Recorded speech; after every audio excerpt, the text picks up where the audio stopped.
तर सुप्रभात मित्रांनो, सुप्रभात अक्कलकोटवरून. ह्याच्या आधीच्या पार्टमध्ये आपण मुंबई टू अक्कलकोट असा प्रवास केलेला आणि स्वामी समर्थ समाधी मठाचं, बाळप्पा महाराजांच्या मठाचं आणि अक्कलकोटचं आपण दर्शन केलेलं आणि आपण अक्कलकोटमध्येच स्टे केलेला. आजचा जो दौरा असणार आहे ना आपला, तो असणार आहे गाणगापूर आणि तुळजापूर दर्शन. आजच्या या प्रवासात आहे ना तुम्हाला मोटो व्लॉग पण पाहायला मिळेल, तुम्हाला गाणगापूर आणि तुळजापूर भवानी मातेचं दर्शनसुद्धा पाहायला मिळेल. ऑब्व्हियसली जिथे जिथे कॅमेरा पॉसिबल आहे तिथे मी घेऊन जाईल, पण नक्कीच तुम्ही हा जो प्रवास आहे ना तो तुम्ही नक्कीच एन्जॉय कराल. अशा प्रकारे होमस्टे होता आपला काल, जसं मी दाखवलं. ह्याच्या आधीचा व्हिडिओ जर तुम्ही पाहिला नसाल तर तो सुद्धा पाहून घ्या. तर चला आता चेन वगैरे ल्यूप करून घेतो बाईकची आणि थेट आता आपण निघूया थेट गाणगापूरच्या दिशेने.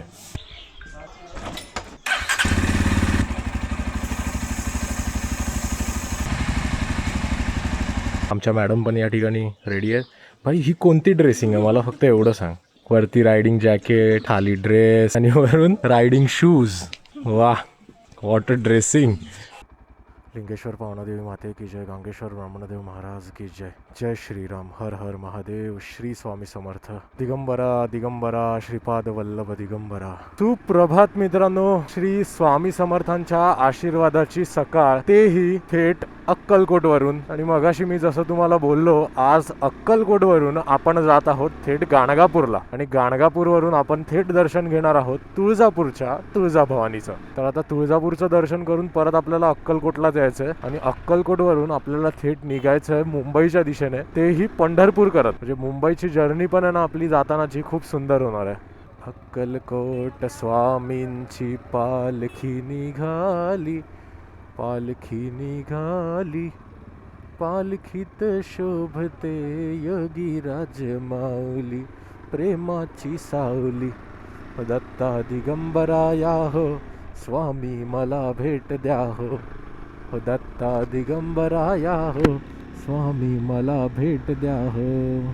हे जे तुम्ही लेफ्टला बघताय ना, हे आहे स्वामी समर्थ महाराज अन्नछत्र. काल आम्ही ऍक्च्युली ते प्रसाद जेवायला जात होतो, बट एवढी गर्दी होती ना काय विचारू नका. म्हणजे लोक 2-2, 3-3 तास लाईनीत उभे होते. तर मग नंतर आम्ही विचार केला की जाऊ दे, बाहेरच आपण कुठेतरी थाळी खाऊया, जेवूया मस्तपैकी. इकडे 120 रुपयाला थाळी मिळाली, भरपेट एकदम अनलिमिटेड. मजा आली, जेवलो आणि मस्त झोपून गेलो. आणि आता निघतोय आम्ही गाणगापूरच्या दिशेने. आणि आता गाणगापूर इथून मला आहे ना 70 किलोमीटर दाखवत आहे. टँक बॅग वगैरे जी होती ना काल जी लावलेली मी, ती सगळी मी ठेवून दिली आतमध्ये, रूमवरच ठेवली. कारण बोललो परत इकडेच यायचं आहे, तर बोललो सगळं नाचवत बसण्यात काय अर्थ नाही. ह्याच्या आधीचा व्हिडिओ जर तुम्ही पाहिला नसाल ना तर तो पाहून घ्या. मी पूर्ण मुंबई टू अक्कलकोट आहे ना ही जर्नी पूर्ण दाखवलेली. तर आता आपल्याला हा कर्नाटका हायवे पकडून सरळ गाणगापूरला जायचं आहे. कारण गाणगापूर हे कर्नाटकामध्ये येतं, तर मग आपल्याला महाराष्ट्र कर्नाटका बॉर्डर आहे ना ती आपल्याला क्रॉस करून जावं लागेल.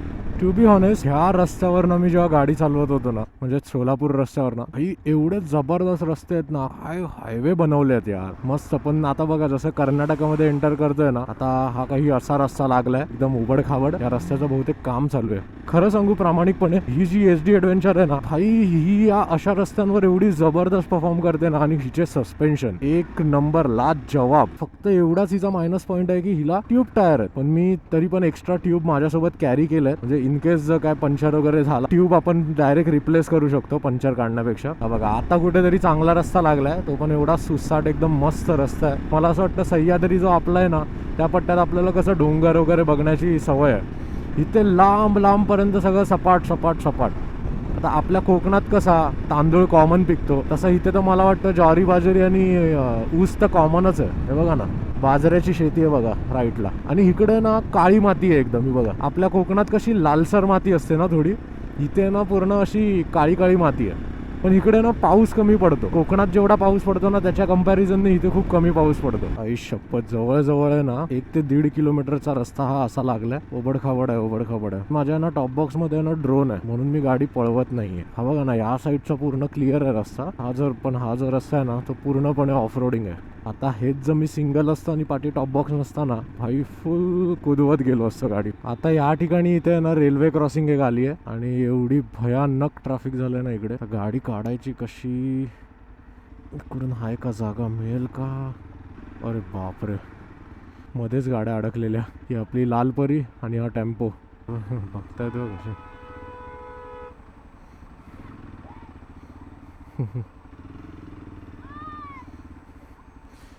शाळेतली पोरं रस्ता खूप खराब आहे हा गाणगापूरला जायचा. मध्ये मस्त पॅच लागला, मस्त 80-90-100ला होतो आणि डायरेक्ट असा रस्ता आला फुल खडबडी. असं वाटतं 10 ते 15 वर्ष रस्ताच बनवला नाही. तर मित्रांनो, आता आपण महाराष्ट्र बॉर्डर क्रॉस करून आता आपण पोचलो आहोत कर्नाटकामध्ये. गाणगापूर इथून मला फक्त 38 किलोमीटर दाखवत आहे. कर्नाटकामधले रस्ते बघा किती सुंदर रस्ते आहेत. भाई काय रस्ते बनवले आहेत यार या लोकांनी इकडे. चला तर आता हार्डली अर्ध्या तासात आता आपण गाणगापूरला पोहोचू. ब्रह्मा विष्णू आणि महेश्वर सामोरी बसले, मला हे दत्त गुरु दिसले, मला हे दत्त गुरु दिसले. गाय उभी माय होऊनी, पुढे वासरू पाहे वळुनी, कृतज्ञतेचे श्वान बिचारे, कृतज्ञतेचे श्वान बिचारे, पायावर झुकले, मला हे दत्त गुरु दिसले, मला हे दत्त गुरु दिसले. कर्नाटकातील गाणगापूर हे देवस्थान भगवान दत्तात्रय भक्तांसाठी अत्यंत महत्त्वाचे तीर्थक्षेत्र आहे. भारतातून हजारो भाविक येथे दर्शनासाठी येतात. या ठिकाणाचे विशेष महत्त्व म्हणजे येथे भगवान दत्तात्रयांचे दुसरे अवतार मानले जाणारे श्री नरसिंह सरस्वती स्वामी महाराज सुमारे 24 वर्ष वास्तव्यास होते. त्यामुळे या ठिकाणाला गुरुस्थान म्हणूनही ओळखले जाते. मंदिरात निर्गुण पादुका ठेवलेल्या आहेत. या पादुकांचे दर्शन घेतल्याने भक्तांच्या मनोकामना पूर्ण होतात, असा भक्तांचा विश्वास आहे. येथे भक्त मोठ्या श्रद्धेने पूजा, अभिषेक आणि गुरुचरित्राचे पारायण करतात.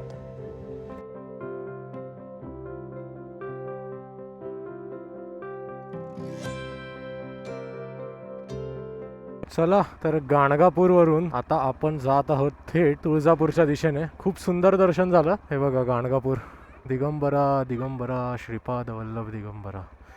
तुळजापूरची आई भवानी तुझ्या दर्शनासाठी येतोय, सुखरूप घेऊन ये ग माते. चला आता इथून तुळजापूर मला 140 किलोमीटर दाखवत आहे आणि एवढं जबरदस्त ऊन आलंय ना. काय गरम होत आहे काय सांगू तुम्हाला. कधी एकदा हायवेला लागतं असं झालंय मला. ऍक्च्युली आहे ना आतमध्ये ना व्हिडिओ शूटिंगला अलाउड नव्हतं. खूप सुंदर असं विग्रह होता दत्त महाराजांचं. असं वाटत होतं तिथे बसून ना त्यांना बघतच राहावं. जर तुम्ही अक्कलकोटला येत असाल ना तर गाणगापूर करायला विसरू नका. तर तिथे ना असे ते तुम्ही पिलर बघितले असाल आता, ते लोखंडाचे असे खांब होते असे. तर जेव्हा आरती चालू होते ना तेव्हा त्याच्यावरती आहे ना ज्याच्या अंगात पण काही भूतबाधा असते किंवा प्रेतबाधा असते किंवा काही निगेटिव्ह एनर्जी असते ना, ती त्या खांबावर जाऊन चढते आणि वेगवेगळ्या प्रकारचे ॲक्टिव्हिटीज करायला लागते. तर असं काहीतरी मी बघितलेलं, पण आता तिथे आरतीचा टाईम नव्हता म्हणून ते आम्हाला पाहायला नाही मिळालं. पण जेव्हा पण तुम्ही गाणगापूरची आरती अटेंड कराल ना तर तेव्हा तुम्हाला अशा काही ॲक्टिव्हिटीज तुम्हाला पाहायला मिळतील. बट त्यांच्या अंगात जे पण काही निगेटिव्ह असतं ते पूर्ण या ठिकाणी येऊन निघून जातं असे इकडचे बोलतात स्थानिक आणि अशी इकडची मान्यता आहे. आता वाजले आहेत दुपारचे बरोबर 12 आणि एवढं रखरखीत ऊन आहे ना, तुमची बॉडी आहे ना अशी सिम्पटम्स द्यायला चालू करते. जेव्हा तुम्हाला डिहायड्रेट होतं तेव्हा डुलक्या यायला लागतात, सुस्ती यायला लागते, डोकं जड होतं, घसा कोरडा पडतो. तेव्हा समजायचं की तुम्ही डिहायड्रेशनचे शिकार होत आहे. आणि शक्यतो 2 व्हीलरवरती तर ही रिस्क घेऊच नका. पाण्याची बॉटल किंवा हायड्रेशन बॅग स्वतःसोबत कॅरी करा. हायड्रेटेड राहणं खूप गरजेचं आहे आणि स्पेशली अशा या उन्हामध्ये. हा बघ, एक ट्रॅक्टर 2 कंटेनर खेचतोय ऊसाचे. आणि बरोबर आता इथून तुळजापूर मला 100 किलोमीटर दाखवत आहे. दुपारचे आता वाजलेत 12:30. हे असं फाटक लागलं तर बोललो इकडे जरा आपण थोडं फ्रेशन अप होऊया, एनर्जी ड्रिंक मारूया, काहीतरी थोडं खाऊया, पाणी वगैरे पिऊया. कोणतं गाव आहे काय? इथून सोलापूर किती लांब आहे? 2 तास. किती? 65 किलोमीटर आता सोलापूर आहे इथून. गाडी त्या ठिकाणी उभी केली आहे आणि आता मगासपासून हे बंद होतं 15 मिनटं. आता उघडलं आहे तर आता आपण पण पटकन बंद होण्याच्या आधी आपली गाडी टाकूया. असे छोटे छोटे ब्रेक्स घेणं आहे ना खूप इम्पॉर्टंट आहे. पूर्ण डिहायड्रेट झालेलो, असं एकदम विचित्रच फील होत होतं. ऊन बघा ना किती आहे, बघा एवढं गरम होतं आहे ना काय सांगू तुम्हाला. ईशा ओके. एक स्टोरी सांगायला सांगितली, त्यांनी मला स्टोरी नाही सांगितली, तिला गाणं ऐकायचं. हिची अपेक्षा अशी आहे माझ्याकडनं की एंटरकॉमवर मी हिच्याशी बोलत जाऊ, म्हणजे स्टोऱ्या वगैरे सांगत जाऊ हिला कसल्या कसल्या. आता या अशा उन्हात कुठून स्टोऱ्या सुचणार आहेत. इंटरकॉमचं बटन बंद करून टाकी ना डायरेक्ट, समजलं काय, जास्त किरकिर केलीस सर. तेच केलं. चला, तुळजापूर इथून काहीतरी 80 किलोमीटर दाखवत आहे मला. 2 तास 2-2.5 तासात पोचू. आरामातच जाऊ, काही घाई नाही आहे. पुढे रस्ते थोडे खराब आहेत. अरे भाई, हे काय झालं इकडे? दम लगा के हैशा टेम्पो टच झालाय वाटतं, लफडाच झालाय हा. नको नको, राहू दे, बस बस, उतरू नको गाडी. काका 1 मिनटं जरा. अरे बापरे, लडाखची आठवण आली यार. हा बापरे, रस्त्याचं काम चालू आहे ना म्हणून ते ट्रॅफिक बघ एवढं लांबपर्यंत गेलंय. एक ट्रक अडकलाय त्याच्यामुळे. आणि हा जो रस्ता आहे ना, तो इतका सुंदर आहे ना हा रस्ता. राजापूरच्या पुढे Mumbai Goa highway same to same असाच बनवलाय बघा, फुल सिमेंटचा. असं वाटत होतं की मी मुंबई गोवा हायवेवरनंच ट्रॅव्हल करतोय. सेम टू सेम बघा ना, मुंबई गोवा हायवेच वाटतोय. हा जो रस्ता आहे तो सरळ अक्कलकोटला जातो. इथून लेफ्ट मारलात ना तर तुम्ही अक्कलकोटला जाल, आणि राईट मारलात तर तुळजापूरला जाल. हा राईट मारून, हा बघा, हा रोड अक्कलकोट, आणि हा रोड, ओ दादा, हा रोड जाणार तुळजापूरला. बापरे, या म्हशीची शिंग बघ दिशा, केवढी आहेत ब, आई शपथ, सोलापुरी म्हशी. मॅडम काय ऐकत नाही. मॅडमचे ढुंगण दुखायला लागले म्हणून मॅडम उभ्या राहिल्यात. मॅडम जरा घट्ट पकडून बसा, सॉरी उभं राहा. 1 मिनटात कॅमेरा जरा वर, हां घ्या, हाय कर. ठीक आहे यार, एवढ्या वेळ पाठीपासनं खायची गोष्ट नाही. पण तिला बोललो जा राहा, उभी राहा. ठीक आहे, राहा उभी. ठीक आहे, आता मोजून फक्त आता 50 किलोमीटर बाकी आहे. तर 50 किलोमीटरला आता ठीक आहे 1 तास मला दाखवत आहे. बोललो खेचूया गाडी, मध्ये कुठेतरी एकदा थांबूया वॉशरूम ब्रेकसाठी. कारण मगाशी जे 1 लिटर पाणी पियालो आहे ना, ते लिटरली आता असं बोलतं आता मला बाहेर काढ. उभं राहायचं तर राहा उभी. बरं, तुला बरं वाटतं, पण गाडी 60च्या स्पीडला चालते आपली. बसलीस, चला मजा करत जायची यार, आरामात जायचं, असं काय टेन्शन नाही. तुळजापूरमधील तुळजाभवानी मंदिर हे महाराष्ट्रातील अत्यंत प्रसिद्ध शक्तिपीठांपैकी एक आहे. येथे विराजमान असलेली देवी तुळजाभवानी ही महाराष्ट्रातील लाखो भक्तांची कुलदेवता आहे. तसेच छत्रपती शिवाजी महाराज यांचीही ही आराध्य देवी होती असे मानले जाते. तुळजाभवानी मंदिर हे भारतातील 3.5 शक्तिपीठांपैकी एक मानले जाते. दरवर्षी लाखो भाविक येथे देवीच्या दर्शनासाठी येतात. असे मानले जाते की देवीने महिषासूर नावाच्या राक्षसाचा वध करून धर्माचे रक्षण केले. जर तुम्ही अक्कलकोट दर्शनाला येत असाल तर तुळजापूर येथील तुळजाभवानी देवीचे दर्शन नक्की घ्या. जय Bhavani.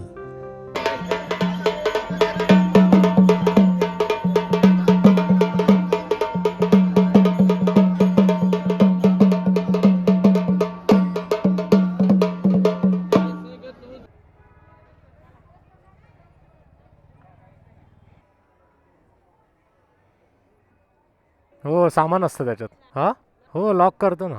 SD adventure be like मेरी शक्तियों का गलत इस्तेमाल हो रहा है. चलो, तुला करायचा मेकअप, रेकॉर्ड झालं. हे गा पाचते काय, पूर्ण मिरर फिरवलं यार त्यांनी. चला तर मित्रांनो, फायनली आपलं तुळजाभवानी मातेचं सुद्धा दर्शन झालेलं आहे. खूप सुंदर असं दर्शन झालं, खूप मजा आली यार. इकडे येऊन आहे ना, एकदम असं वाटलं, एकदम प्रसन्न झाल्यासारखं वाटलं. आणि देवीची आतली जी मूर्ती आहे ना, ती इतकी सुंदर आहे ना, म्हणजे देवीकडे असं एकटक पाहावंसंच वाटतं. हा फक्त मला आहे ना इकडे फक्त एक नाही आवडलं, ते म्हणजे इकडे आहे ना हे लोक आहे ना पैसे घेतात मुखदर्शनासाठी. पण मी तुम्हाला सांगेन की तुम्ही पैसे देऊन दर्शन करू नका, कारण ते आहे ना मुखदर्शन आहे ना काही म्हणजे फायद्याचं नाही आहे. फक्त लांबून दर्शन होतं. तेच तुम्ही रांगेत उभं राहाल ना, भले 2 तास जातील, पण दर्शन तुमचं आहे ना एकदम व्यवस्थित होईल, एकदम देवीच्या जवळून होईल. आणि ते पैसे देऊन आहे ना, ते एकदम लांबून देवीचं दर्शन करवतात. त्याच्यात पण देवी व्यवस्थित दिसतसुद्धा नाही. तर मी तुम्हाला सजेस्ट करेन ना की तुम्ही याल ना तर पैसे देऊन दर्शन करू नका. भले 2 तास जातील, भले 3 तास जातील, पण एवढ्या लांबून तुम्ही येताय आणि कशासाठी येताय? तुम्ही दर्शनासाठी येताय ना. मग ते दर्शनच व्यवस्थित नाही झालं तर मग एवढं लांबून येण्याचा अर्थच काय राहिला.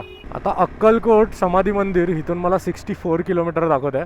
आणि आजचा जो मुक्काम असणार आहे तो आपला अक्कलकोटलाच असणार आहे. आणि अक्कलकोटवरून उद्या आपण हॉटेल चेकआउट करून आपण जाणार आहोत पंढरपूरला. आणि शेवटच्या मंदिराचं दर्शन म्हणजे शेवटचं दर्शन आपलं पंढरपूरचं असणार आहे. ए भाई हवं इकडे तर भाई ट्रॅफिक रूलच्या नावावर मस्करीच आहे. आली आली ग गोंधळाला गोंधळाला आई, तुळजा भवानी माझी आली, तुळजा भवानी आली. तर मित्रांनो चला हा व्हिडिओ आता इथेच संपूया. भेटूया ह्याच प्रवासाच्या तिसऱ्या भागात म्हणजेच पंढरपूर दर्शनात म्हणजेच अक्कलकोट ते मुंबई या भागात. चला तर आता हा व्हिडिओ इथेच संपवतो. जय हिंद, जय महाराष्ट्र, जय शिवराय. व्हिडिओ पूर्ण पाहिल्याबद्दल तुमचे मनपूर्वक आभार.